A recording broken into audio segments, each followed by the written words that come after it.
Welcome to our channel. నా పేరు భారతి. మన ముందున్నారు ప్రవీణ్ శర్మ గారు. ఏ హోమం చేస్తే ఎలాంటి ఫలితాలు ఉంటాయో ప్రవీణ్ శర్మ గారిని అడిగి తెలుసుకుందాం. నమస్కారం గురుగారు. ఆయుష్మాన్ భవ, సౌభాగ్యవతి భవ. లక్ష్మీ గణపతి హోమం ఎందుకు చేస్తారు గురువుగారు? ఒకవేళ చేస్తే దాని ఫలితం ఏంటి? లక్ష్మీ గణపతి హోమం. ఏకదంతం మహాకాయం తప్తకాంచన సన్నిభం లంబోదరం విశాలాక్షం వందేహం గణనాయకం. పద్మప్రియే పద్మిని పద్మహస్తే పద్మాలయే పద్మదలాయతాక్షి విశ్వప్రియే విష్ణుమనోనుకూలే త్వత్పాద పద్మం మై సన్నిధత్స్వాహ. లక్ష్మీ గణపతి హోమం ప్రధానంగా చేయవలసినటువంటి ఆవశ్యకత ఏమిటనేది ఈ యొక్క మీడియా ద్వారా మీకు తెలియజేయాలనుకుంటున్నాను. ఎవరి ఇంట్లలో ధనానికి కానీ తిండికి కానీ ఇలా ఇబ్బంది పడుతున్నారో, చేసే ప్రతి పనిలో కూడాను ఆటంకాలు వస్తున్నాయి. వారు ఒక ఉద్యోగానికి వెళ్తున్నారు, అందులో ఒక ఉన్నతి లేదు. వారు ఎంత పని చేసినా వారికి కీర్తి అనేది లభించట్లేదు, శ్రేయస్సు లేదు. ఇలాంటివన్నీ అధిగమించాలి అంటే లక్ష్మీ గణపతి హోమం చేయడం అనేది అత్యంత ఆవశ్యకత. మనకి పురాణాల్లో చెప్పబడింది ఏమిటంటే కలో చండీ గణపతి. కలియుగంలో చండీ హోమము, లక్ష్మీ గణపతి హోమము అంటే గణపతి హోమము చేయడం చాలా ప్రత్యక్ష ఫలప్రదమైనటువంటిది. ఇప్పుడు మామూలుగా మనం ఇళ్ళలో నైవేద్యం పెడతాం. మనకి నచ్చిన ఆ యొక్క పదార్థాలు మనం భగవంతుడికి నివేదన చేస్తాం. అదే ఆలయాల్లో కూడాను ఒక చక్కెర పొంగల్ అనుకోండి, ఒక వడ అనుకోండి, ఒక బూర అనుకోండి, ఒక పులిహోర అనుకోండి, భగవంతుడికి మనం నివేదన చేస్తున్నాం. భగవంతుడు తింటాడా అంటే అది మన అంతరాత్మ వరకు మాత్రమే. కానీ మనం భగవంతుడికి ప్రత్యక్షంగా నివేదన ఇవ్వాలి అంటే అది హవిర్భాగం ద్వారానే ఇవ్వాలి. అగ్నిహోత్రుడు ఎలా అంటే మనకు భగవంతుడికి మధ్యన తంత్రి పాలకుడుగా ఉంటాడు.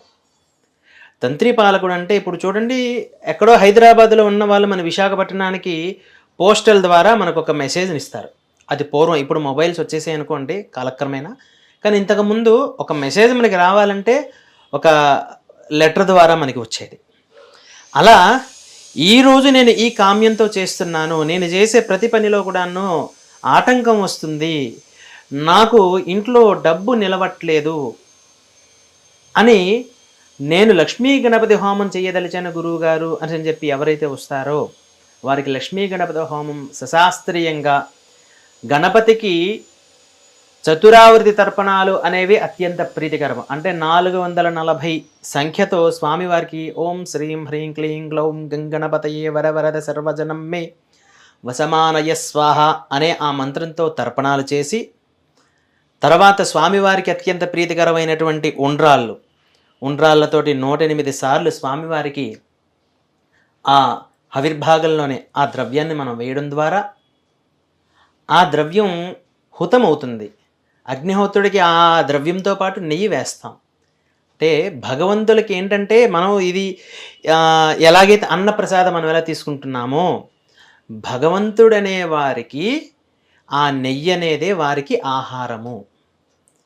అక్కడ ఋత్వికుడు స్వాహ అనేటప్పుడు ఆ నెయ్యిని తీసి 2 కర్రలు ఉంటాయి, ఆ 2 కర్రలనే శృక్షువాలు అంటారు.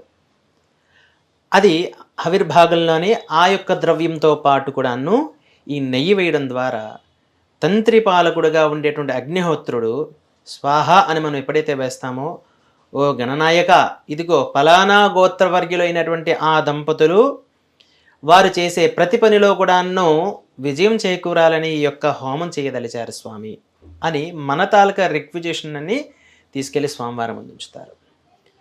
అలా గణపతికి అదేవిధంగా అమ్మవారి యొక్క మూలమంత్రం ఉంటుంది. శ్రీం హ్రీం శ్రీం కమలే కమలాలయై ప్రసీద ప్రసీద శ్రీం హ్రీం శ్రీం ఓం మహాలక్ష్మీ నమః అనేది అక్కడ అమ్మవారి యొక్క మూలమంత్రం. అక్కడ మనం హోమం చేస్తాం కనుక స్వాహ అని చెప్పి అమ్మవారికి ప్రీతికరమైనది పద్మం. ఇందాక చెప్పుకున్నాం, పద్మప్రియే పద్మిని పద్మహస్తే పద్మాలయే పద్మదలాయతాక్షి అని. పద్మమునందే అమ్మవారు నివసిస్తారు.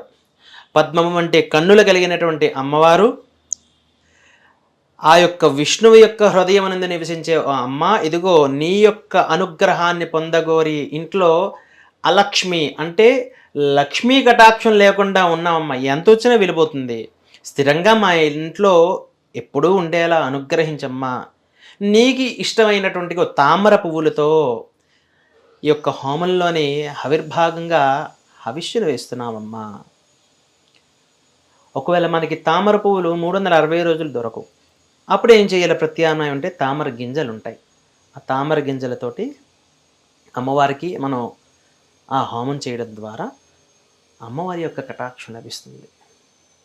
ఎప్పుడు కూడాను మనం ఈ హోమాలు చేసేటప్పుడు మన యొక్క మనస్సు అనేది ఆ యొక్క హోమం అవనివ్వండి, ఆ పూజ అనేది దాని మీదే లగ్నమై ఉండాలి.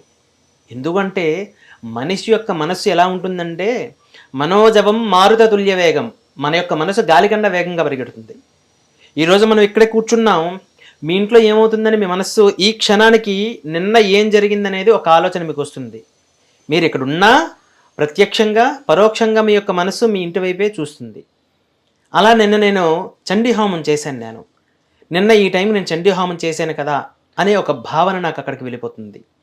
చండీ హోమం చేస్తే దాని ఫలితాలు ఎలా ఉంటాయి? అది చెప్తానమ్మా. అంటే ఇప్పుడు మనం లక్ష్మీ గణపతి హోమం గురించి చెప్పుకుంటున్నాం కదా, ఇది అయిన తర్వాత దాని గురించి చెప్తాను. అయితే అలా మన యొక్క మనస్సు వేగంగా పరిగెడుతుంది. అలా పరిగెట్టకుండా ఉండడానికి మన ప్రప్రథమంగా ఈ యొక్క హోమానికి ముందు చాలా పూజలు చేస్తాం. గణపతి పూజ మొదలుకొని పుణ్యాహవాచనం అనే ఒక క్రతువు, అంటే మనం ఎంత స్నానం చేసినా మన శరీరం బాహ్యంగానే అంతర్గతంగా కూడా శుద్ధి అవ్వాలి. శుద్ధి అవ్వాలంటే చతుర్వేదాలకు సంబంధించినటువంటి వేదమంత్రాలతోటి ఆ యొక్క పుణ్యాహవాచనం అనే ఒక తంతు అక్కడ చేస్తాం. అది మనం తీర్థంగా స్వీకరించి ఇల్లంతా సంప్రోక్షణ చేయడం ద్వారా ఇల్లు శుద్ధవుతుంది, మన మనస్సు శుద్ధవుతుంది. తర్వాత చేయవలసింది మన యొక్క మనస్సు లగ్నం చేసుకోవాలి. చేసుకొని ఎప్పుడైతే మనం ద్రవ్యలోపము అంటే ఇందాకలు చెప్పాను, గణపతికి ఉండ్రాళ్ళు, అమ్మవారికి తామర పువ్వులు లేదా తామర గింజలు, నెయ్యి సమృద్ధిగా మంచి నెయ్యితో మనం చేయాలి. అదేవిధంగా కర్రపుల్లలు ఉంటాయి, కర్రపుల్లలోని చెద పట్టకూడదు, పురుగులు ఉండకూడదు. ఇలా మనం ఎప్పుడైతే నిస్వార్థముగా ద్రవ్యం లోపం లేకుండా మనం ఎప్పుడైతే చేస్తామో ఆ లక్ష్మీ గణపతి యొక్క అనుగ్రహం పరిపూర్ణంగా లభిస్తుంది. శుభం భూయాత్.